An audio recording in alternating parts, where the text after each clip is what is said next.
Thunder Bay City Council has some new options to look at regarding a potential indoor turf complex. Community Services GM Kelly Robertson has delivered a confidential report to council members containing 8 expressions of interest for a potential new facility, but no decisions will be made until Ottawa decides on funding for the original turf project. Jonathan Wilson reports. 4 of the new submissions from outside parties are short-term proposals, which may include building a bubble for indoor soccer or other sports. 4 of the other submissions are for long-term projects, and none of them are being made public at this time. Mayor Bill Morrow points out that bubbles and other ideas were turned down by City Council 2 years ago. Morrow then became the main proponent for the permanent steel structure at Chapels Park. But then in March, Council voted 7-5 against awarding the $39 million contract.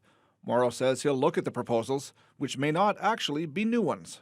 So we're now back to reviewing expressions of interest. Again, I'll be very open-minded. You remain optimistic that maybe there's something in there that will be good for the community, that more councillors look like they may be willing to support. But it will be interesting if they are proposals that were similar to the ones that we said no to 2 years ago.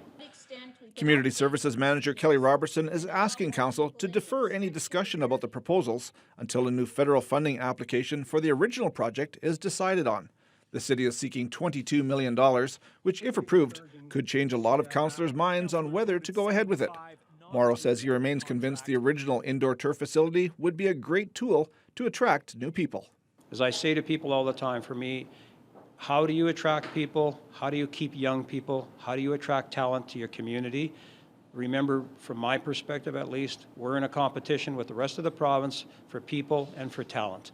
And these sorts of amenities, in my mind, are one tool that you have as a community to try and attract and keep people who consider where they're going to live, work, and play.